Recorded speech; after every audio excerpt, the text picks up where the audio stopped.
자, 다음 연삽은 저희 모셔볼까요? 다음 기다리고 계신 분은요, 3스페이스 아트의 김윤수 파운더님께서 오늘 강연을 준비해 주시고 계시고 있다고 합니다. 자, 오늘 준비하신 강연의 주제는요, 디지털 아트와 NFT를 주제로 준비를 해 주셨다고 하는데요.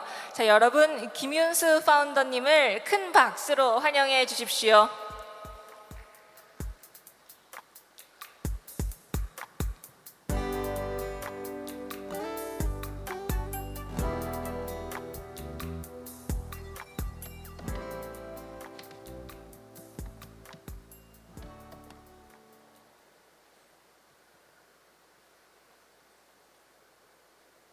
안녕하세요. 세 번째 공간 김민수입니다. 저희 세 번째 공간은 순수 디지털 기반의 미술 작품들을 전시를 하고 판매를 하고 있는데요. 오늘 제가 발표할 내용은 저희가 다루는 디지털 아트 세계에서 NFT가 어떻게 활용되고 있고, 그리고 앞으로 어떤 방식으로 쓰이면서 오프라인에서도 적용될 수 있는 부분에 대해서 소개해드리는 자리를 갖겠습니다.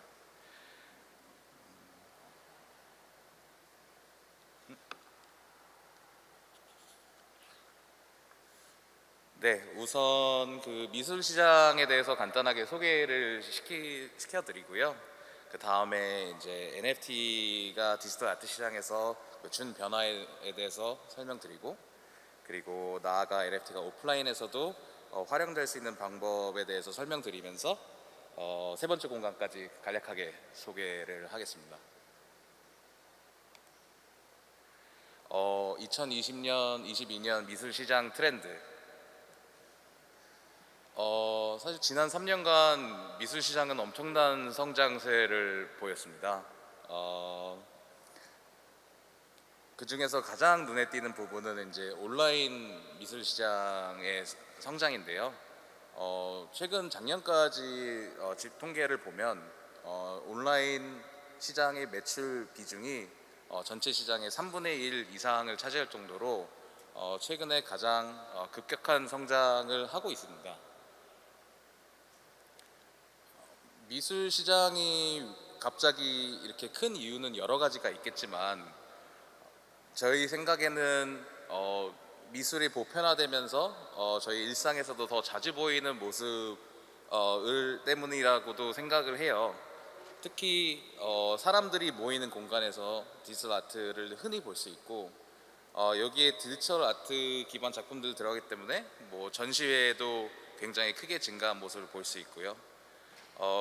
그리고 무엇보다 매출에 가장 크게 기여한 것은 NFT죠. NFT가 폭발적으로 성장을 하면서 온라인 시장 매출을 견인하고 있습니다. 이렇게 수요가 증가하면서 제조사 주도의 인프라 개발도 계속해서 진행 중에 있습니다. 저희가 이제 흔히 볼 수 있는 디지털 사이니지를 비롯해서 중형, 대형 디스플레이를 공공 장소에서도 볼 수 있고, 특히 저희가 이제 최근에 주목하는 부분은 건설사의 움직임인데, 내년 신축 아파트부터는 대형화된 미디어월이 가정에 공급이 되면서 거기에 따른 컨텐츠 수요도 더욱 증가할 것으로 저희는 예상을 하고 있습니다. 이렇게 기술 인프라가 확대되면 사실 디지털 아트를 다루는 저희 입장에서는 굉장히 좋죠. 왜냐하면 수요가 증가함에 따라 미술, 특히 디지털 아트에 궁극적으로는 이제 이런 인프라가 있어야 디지털 아트가 노출이 되고, 그리고 경험의 영역으로 확장을 할 수 있기 때문이죠. 이렇게 될 경우 디지털 아트는 기존 미술품과 배경, 탄생은 다르지만 유사한 감상의 이익을 줄 수 있을 거라고 저희는 믿고 있습니다. 그래서 이 디지털 아트가 시장에서 NFT가 어떤 영향을 줬는지 설명을 드리겠습니다.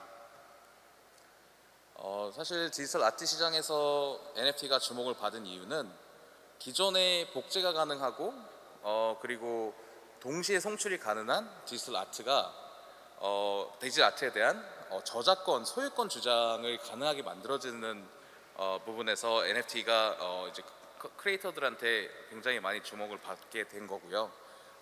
이에 맞춰서 인스타그램이나 트위터와 같이 소셜 미디어 플랫폼에서도 그 컨텐츠 크리에이터의 소유권을 주장할 수 있는 인프라를 NFT를 활용하여서 계속 개발을 하고 있습니다. 사실 근데 저희가 NFT라고 처음에 이제 얘기를 하면 주로 떠올리시는 부분은 이런 PFP (Profile Picture일 거예요. 사실 2017년, 16년부터 이런 온라인상에서 아이덴티티를 주고 그리고 특정 커뮤니티의 소속감 그리고 상징성을 줄 수 있는 NFT가 지금까지도 가장 많이 주목을 받고 있는데요. 이 PFP NFT가 사실 대중화를 견인한 가장 큰 어플리케이션이고 이 PFP에 대한 수요가 계속 유지가 되면서 어떻게 보면 온라인상에서 하나의 브랜드 전략으로까지 이어지고 있는 모습을 확인할 수 있습니다. BAYC 같은 경우에도 초창기에 이제 가장 큰 주목을 받았던 부분은 아무래도 celebrity endorsement, 그러니까 연예인들의 협찬을 통해 가지고 주목을 많이 받게 되는데요. 이 아래 그림 보시면 스티븐 커리가 처음에 나왔을 때 이 사진을 올리면서 가장 크게 주목을 받기도 했습니다. 이런 PFP의 NFT들의 수요와 맞물려서 작가 중심 그리고 스토리 중심의 디지털 아트 또한 주목을 받기 시작했습니다.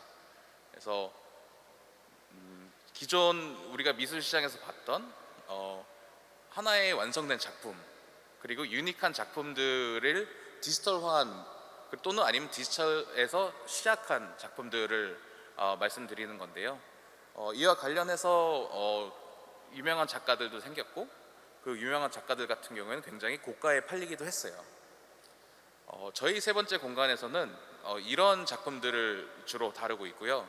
이 작품들이 저희는 단순히 판매를 하는 목적이 아닌 더 많은 기능들을 구현을 하고 일상에서도 활용될 수 있기 때문에 저희는 굉장히 큰 가능성이 있다고 보고 이쪽 산업에 굉장히 중점을 두고 있습니다. 그 이유는 PFP와 다르게 이런 원 오브 원 디지털 아트는 현실 공간에서 활용할 수 있는 부분이 더 많다고 저희는 생각이 들어요. 그래서 이게 미술품보다 더 가깝고 미술품이 감상의 이익을 줄 수 있다면 인프라가 받쳐준다는 가정하에 하나의 주요한 미술 산업의 한 분야로 성장이 되고 나아가서 디지털화된 디스플레이들이 점점 증가하는 추세에서 조금 더 미술이 좀 더 대중화되고 친근감 있게 다가갈 수 있지 않을까라고 저희는 생각을 하고 믿고 있습니다. 근데 왜 이런 트렌드에서 NFT를 굳이 써야 되냐? 그 부분에 대해서 지금 설명을 드리겠습니다. NFT는 여러 가지 기능이 있지만 그 중에 하나가 그 소유자와 그리고 보유자 이런 그 작품의 이동 구분이 명확하게 된다는 점입니다. 근데 이 부분이 미술 시장에서는 굉장히 중요한 부분인데 말씀드렸다시피 인프라가 개발이 되고 디스플레이가 늘면서 수요가 증가를 하는 반면에 이 미술의 공급 자체는 저작권 문제로 인해서 작품 공급이 원활하지 않을 경우가 굉장히 많아요. 특히 전통 미술 시장 같은 경우에 더 그렇고요. 디지털 아트 같은 경우에도 기존에는 NFT가 있기 전에는 사실 복제가 가능하고 대량 송출이 가능하기 때문에 사실 이거를 사업화하고 이거를 지속적으로 공급을 하고 이걸 컨텐츠하기에는 굉장히 어려움이 있었어요. 마치 초기에 음악 시장에서 MP3 파일로 다운을 받던 시대처럼. 그렇기 때문에 이런 인프라를 만드는 업체들도 사실 큰 고민을 하고 있습니다. 최근에 보셨겠지만 미술에 대한 관심과 수요가 증가하면서 제조사들, 특히 디스플레이 제조사들이 미술 컨텐츠 서비스들을 독자적으로 런칭을 했어요. 그래서 TV를 만들면서 이런 서비스를 같이 패키지로 넣어서 중점적으로 두고 있는데, 그 컨텐츠를 다 합해도 굉장히 수량이 부족해요. 수량이 부족하다는 말은 사람들이 반대로 쉽게 질리다 보면 안 쓸 수가 있는 거죠. 근데 그렇게 큰 회사들이 만드는 서비스인데도 불구하고 작품 수가 많지 않은 거는 결국에는 이 전통적인, 그리고 기존에 있던 이 얽히고 얽힌 그 미술 유통 구조 때문이라고 할 수 있습니다. 저희가 작가들 한 60명 이상이랑 같이 일을 하고 있는데요. 작가분들의 처음에 시작 연락을 해서 작품을 출시하기 전까지만 해도 2주 이상이 걸리고요. 만약에 더 많은 작품을 컨텐츠 할 경우에는 사실 계약서를 써야 되고, 전시에 사전 협의를 해야 되고, 작품이 없을 경우에는, 신작을 낼 경우에는 작품을 기다려야 되고 하기 때문에 굉장히 많은 시간과 그리고 비용이 소모되기도 합니다. 저희는 이런 부분에서 기존에 이미 발행됐거나 아니면 작가가 직접 발행한 NFT를 가지고 이 미술의 유통 구조를 간소화해서 원활한 콘텐츠를 공급받을 수 있다고 믿고 있습니다. 그래서 결국에는 NFT를 활용해서 창작자와 구매자 그리고 유통사 간의 이제 이해관계를 확립을 하면 다양한 콘텐츠를 가지고 있고, 특히 국내에서 작가를 일일이 연락을 해서 작품 계약을 하는 것보다, 작가 계약을 하는 것보다 전 세계에서 발행된 매주 10,000개, 매주 수천 개, 그리고 2, 30만 개가 넘는 이 작품들을 NFT가 보유한 사람, 또 NFT를 민팅한 사람이 자연스럽게 들어와서 전시를 하거나 아니면 노출을 시키고 싶을 때 자연스럽게 들고 나와가지고 어쨌든 컨텐츠 공급에 기여하는 이런 모습을 저희는 모습이 있다면 저희는 그 미술 시장에 부족한 그런 컨텐츠 공급, 원하는 컨텐츠 공급이 이루어질 수 있다고 믿고 있습니다. 그래서 NFT가 가지고 있는 장점을 다시 한번 설명드리면, 결국에는 추적이 용이하기 때문에 미술 유통 구조에 있어서 누가 돈을 받아야 되고, 지금 누가 전시를 해가지고 수익을 얻고, 이것을 실시간으로 확인할 수 있다는 점이에요. 이 기능을 활용하고, 그리고 NFT가 가지고 있는 속성에 본질의 속성, 즉 프로그래머블 하다는 속성을 이용해서 거기에 창작자와 그리고 구매자 그리고 관객 간의 이해관계 구조를 다 일일이 기록을 하고 확립을 시킬 경우에는 저희는 NFT가 충분히 인프라단에서 미술 세계의 큰 파장, 그리고 미술 산업에, 그리고 미술의 전시 산업에 큰 파장을 줄 수 있을 거라 믿고 이에 따른 준비를 하고 있습니다. 그래서 간단하게 세 번째 공간을 소개시켜 드릴게요. 다시 말씀드렸지만 NFT가 가지고 있는 기능은 단순히 거래의 목적이 아닌 다양한 기능들을 넣어서 다양한 이해관계를 맺을 수 있습니다. 단순히 돈을 분할해가지고 나눈 것뿐만이 아니라 관객과 아티스트 그리고 구매자 간의 소통, 커뮤니케이션을 원활하게 해서 기존에 우리가 가지지 못했던 새로운 구조를 짜고, 그리고 그게 궁극적으로 그 작품이나 작가의 가치로 이어질 수 있다고, 가치 상승으로 이어질 수 있다고 저희는 믿고 있고요. 저희는 그 NFT에 기반으로 한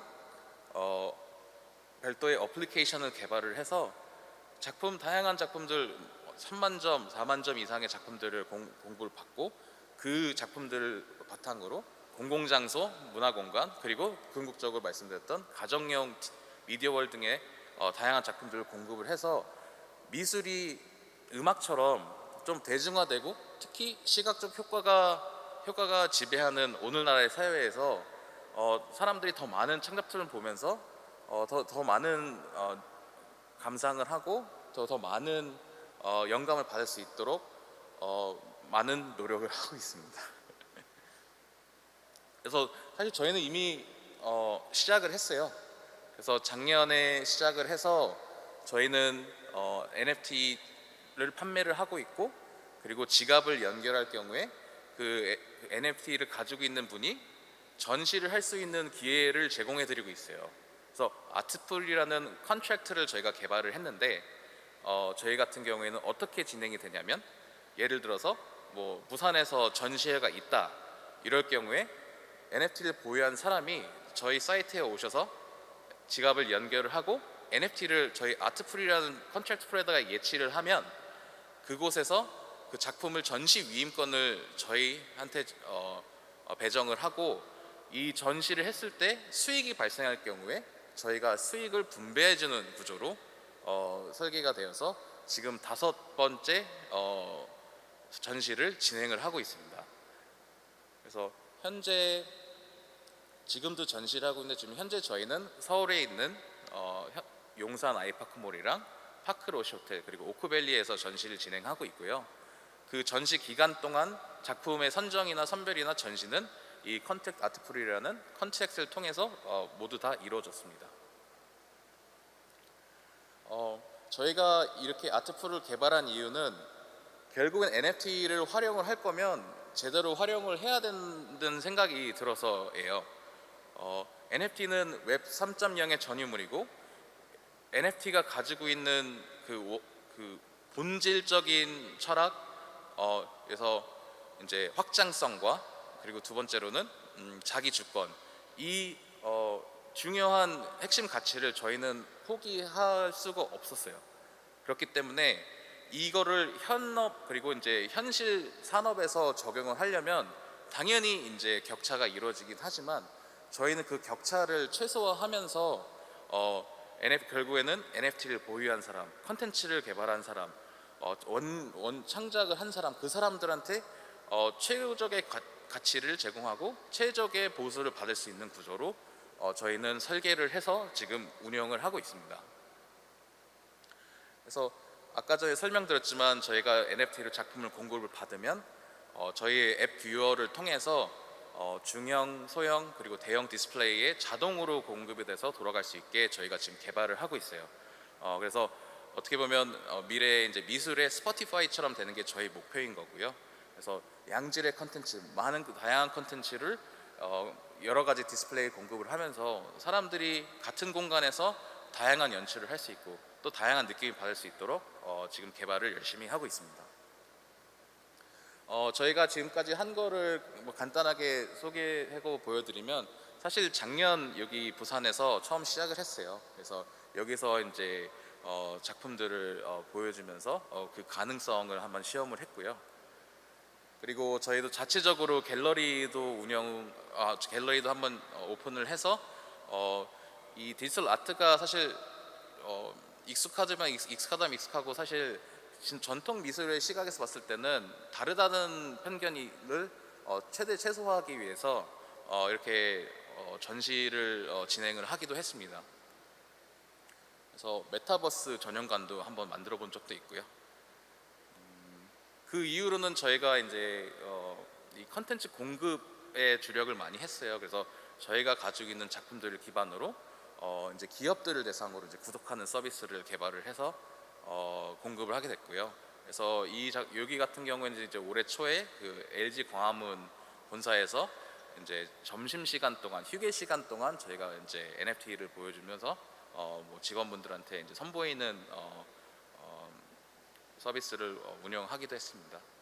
그리고 다양한 시도를 하기 위해서 사실 다양한 장소에서 계속 실험을 해봤어요. 그래서 주유소에서도 해봤고, 호텔에서도 해봤고, 쇼핑몰에서 해봤고, 어쨌든 이 디지털 아트의 가능성을 보여주고 싶은 저희의 욕심 때문에 저희는 다양한 공간에서 연출하고 그리고 이것을 이제 일상화하고 대중화하기 위해서 많은 설득과 노력을 하고 있습니다.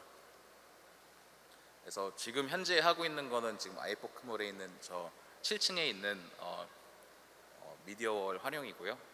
여기 계신 이제 작가분들 같은 경우에는 이 작품들을 여기서 감상을 하고 여기 있는 QR 코드를 통해서 이 작품을 실제로 구매도 할 수 있게 그렇게 지금 저희 세팅이 되어 있습니다.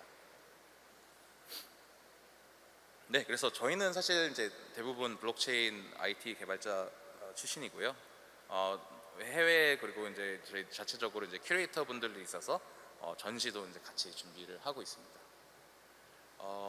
네, 세 번째 공간 소개는 여기까지고요. 제가 이제 내려가기에 앞서 세 번째 공간은 계속해서 작가분들 협력을 하고 NFT를 가지고 있는 사람들이랑 얘기를 하고 NFT를 민팅한 사람들이랑 계속 협력을 도모하고 있어요. 특히 이 초창기이기 때문에 이 NFT가 가지고 있는 가능성 그리고 특히 디지털 아트 시장에서 가지고 있는 가능성을 에 대해서 같이 연구를 하고 그리고 다양한 시도를 해야 된다고 저희는 믿고 있거든요. 그리고 더욱이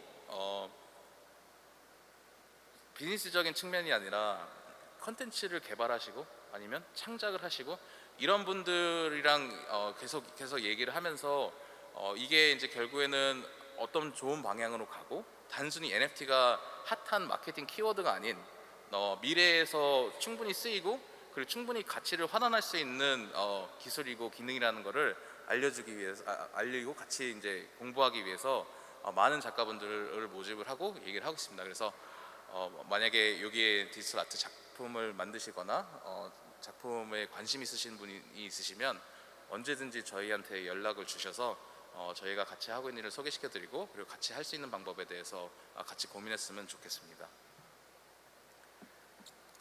네, 여기까지고요. 들어주셔서 감사합니다.